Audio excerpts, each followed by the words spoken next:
믿음으로 살아가는 사람들에게 가장 힘든 것이 있다면 지체된 사랑이 아닐까 생각을 합니다. 그래서 어떤 설교가는 딜레이 러브라는 말을 했습니다. 지체된 사랑. 이 지체된 사랑은 깊은 상처와 큰 아픔을 줍니다. 성경에 보면 하나님이 분명히 우리를 사랑하신다고 말씀하고 계시는데도 불구하고 정작 우리에게 어려움이 있고 힘든 일이 있을 때 적극적으로 하나님의 도움이 임하지 않으면 우리는 이 지체된 사랑으로 인해서 깊은 아픔과 힘듦을 경험하게 됩니다. 그리고 악인의 형통은 이제 그만 멈췄으면 좋겠는데 악인들은 하는 일마다 승승장구할 때 이번에 한 번만 하나님이 우리를 도와주시면 참 좋겠는데 우리를 사랑한다 말씀하시면서도 얄밉게 정말 위기의 순간에는 침묵하시는 하나님, 그 하나님 앞에서 많은 믿음의 사람들이 통곡하면 하나님 언제까지입니까? 그렇게 울부짖습니다. 마르다와 마리아의 입장에서는 이미 그의 오라비 나사로는 죽었고 모든 게 다 끝났을 때 그때 우리 주님이 그녀들을 찾아오십니다. 아무런 희망이 없다 싶었을 때 나사로를 무덤에 묻어둔 지가 며칠이 지났죠, 여러분. 그것도 나흘이 지났을 때 그때 주님이 찾아오셨습니다. 하지만 늦어도 너무 늦게 오셨습니다. 오늘 본문의 말씀 다 같이 다시 한번 봉독해 보겠습니다. 요한복음 11장 17절로 20절의 말씀입니다. 다 같이 한 목소리로 봉독하시겠습니다. 예수께서 와서 보시니 나사로가 무덤에 있은지 이미 나흘이라.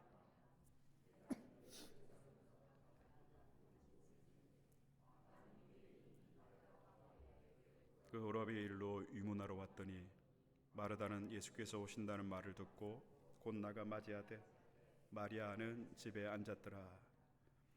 마르다가 예수님께 예수님 왜 좀 더 일찍 오지 않으셨습니까? 예수님이 일찍 오셨으면 내 오라비가 죽지 않았을 텐데 예수님 이제 다 끝났습니다.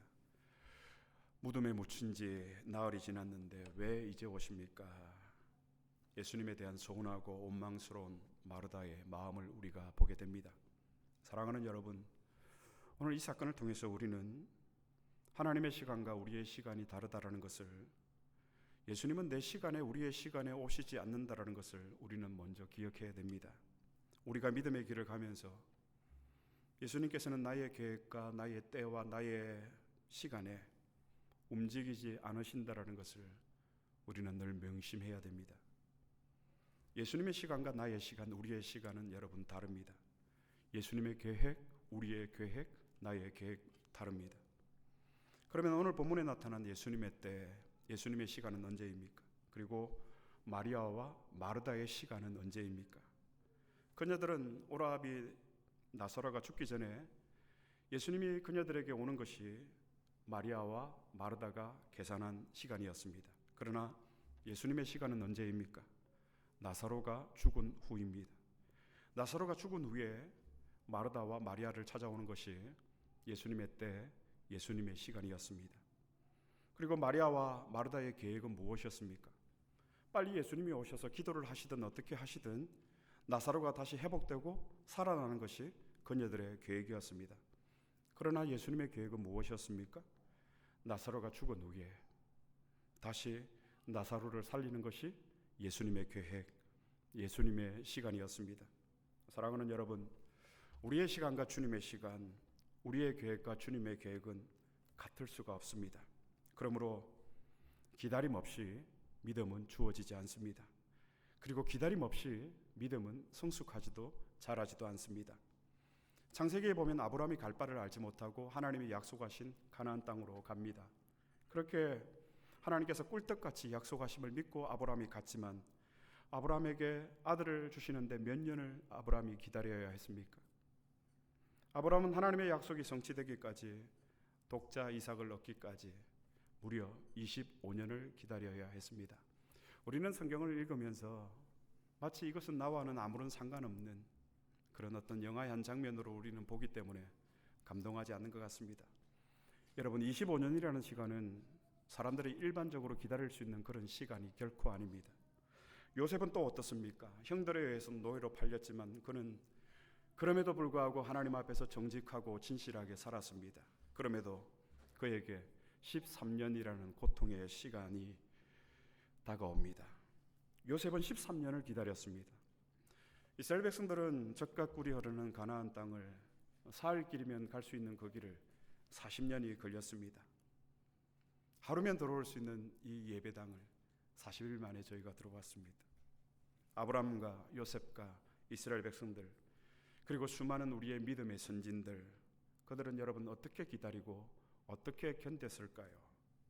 믿음으로 그들은 기다리고 믿음으로 그들은 인내했습니다. 믿음으로. 그리고 순종함으로 끝까지 참고 기다리고 인내하는 것, 이것이 믿음의 과정입니다. 하나님의 시간과 그러면 나의 시간의 이 간격을 우리는 여러분 무엇으로서 줄여나갈 수 있을까요?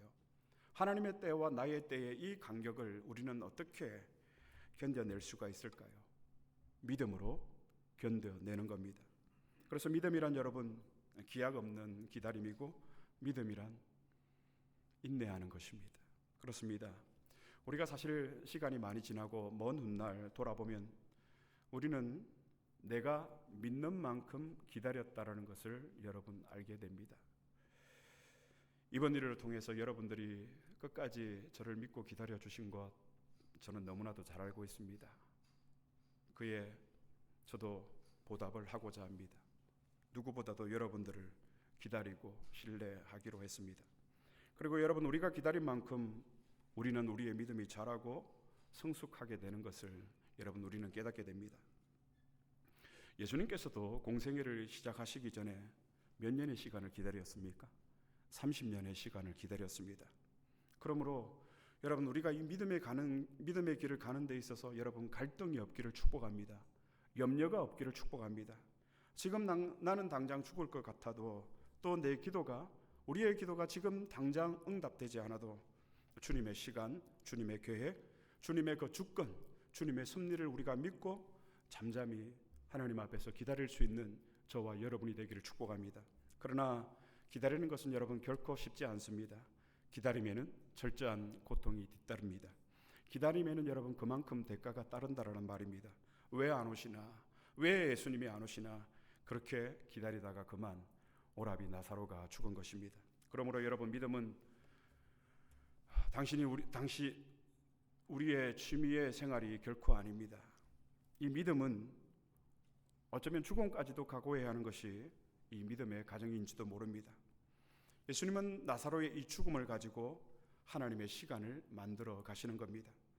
우리의 실패, 우리의 수치, 우리의 아픔, 애굽에서의 종살이, 그리고 강야에서의 40년의 나그네, 아수르와 바벨론의 포로 생활, 사실 이스라엘 백성들은 원치 않았던 일들이었습니다. 그러나 이 모든 것들은 사실은 하나님의 시간 속에 포함되어 있다라는 말입니다. 여러분, 우리는 예수님도 알고 우리가 성경도 압니다. 그러나 우리가 믿음으로 예수님을, 하나님의 말씀을 받아들이지 않으면, 믿음으로 우리가 기도하지 않으면, 믿음으로 받아들인다라는 이 말의 의미는 믿음을 내 삶의 전부로 삼지 않으면 우리에게는 어떤 변화도, 그리고 어떤 능력도 나타나지 않습니다. 우리가 예배를 드리고 기도를 하고 하나님의 말씀을 묵상하고 성경을 매일마다 읽어도 왜 우리에게 여러분 변화가 일어나지 않습니까? 믿음으로 하지 않았기 때문입니다. 하나님 말씀 한 군데 찾아보겠습니다. 히브리서 4장 12절 말씀입니다. 다 같이 한 목소리로 봉독하시겠습니다. 하나님의 말씀은 살았고 운동력이 있어 좌우의 날쌘 어떤 것보다 예리하여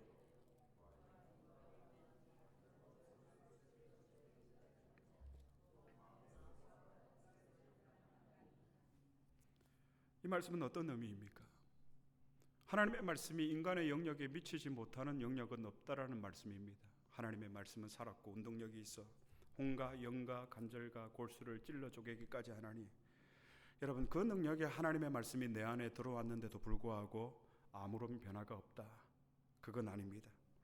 여러분, 변화 없는 우리의 믿음, 변화 없는 우리의 삶, 이것은 10계명 중에 제3계명을 어기는 죄에 해당이 됩니다.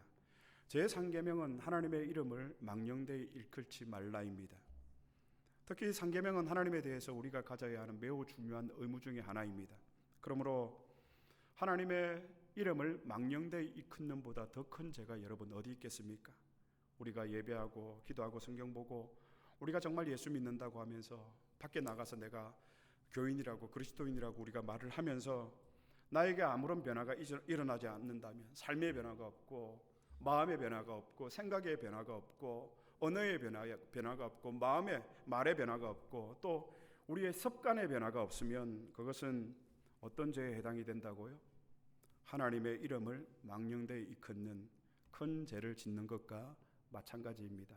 망령되이 일컫는다는 말은 여러분 가볍게 소홀히 생각 없이 하나님의 이름을 부르고 우리가 예배하고 기도하는 것, 하나님의 이름을 망령되이 일컫는 그 죄에 해당이 된다라는 사실입니다. 우리의 삶에 변화된 모습이 없다면 우리는 모두가 이 3계명을 어기며 살아가고 있습니다.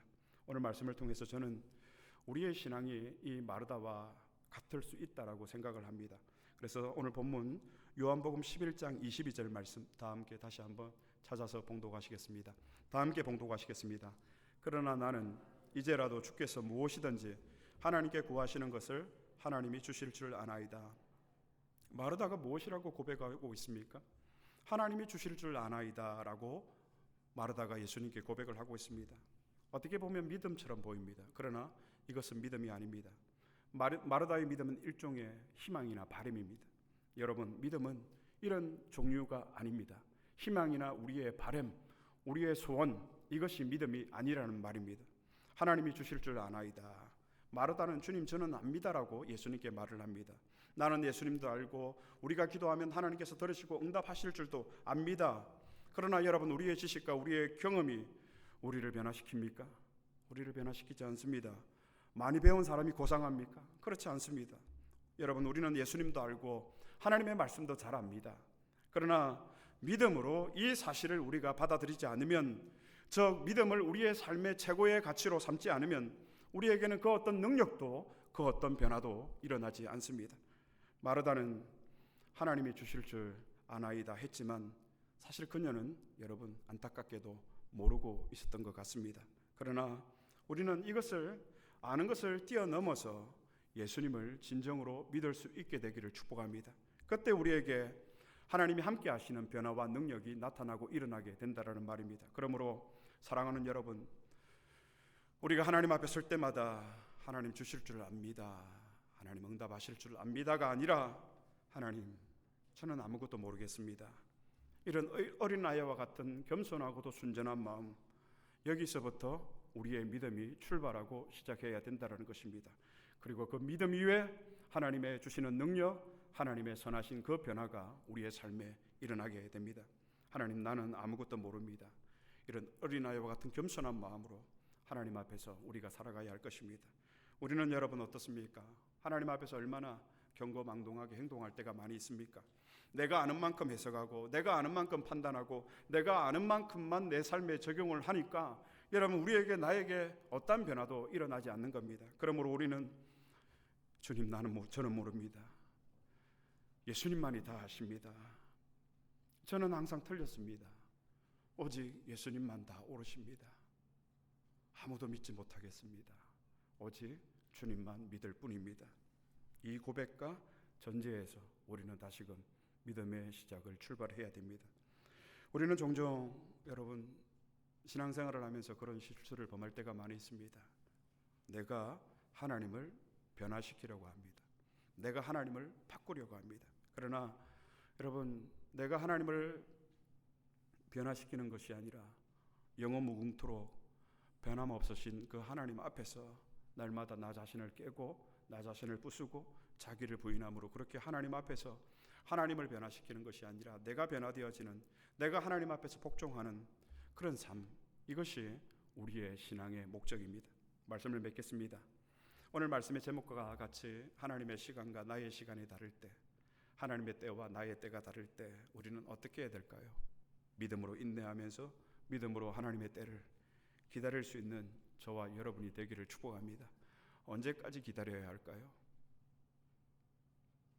어쩌면 죽음까지도 우리가 염두를 해두고 하나님 앞에서 기다려야 하는지도 모릅니다.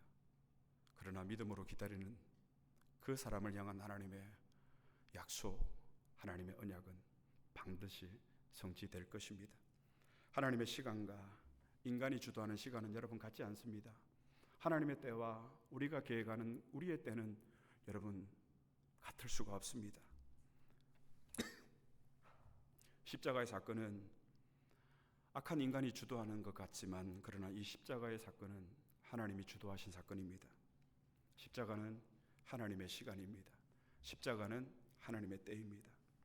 하나님의 때, 하나님의 시간과 나의 때, 나의 시간의 차이입니다. 이것을 볼 수 있기를 바랍니다.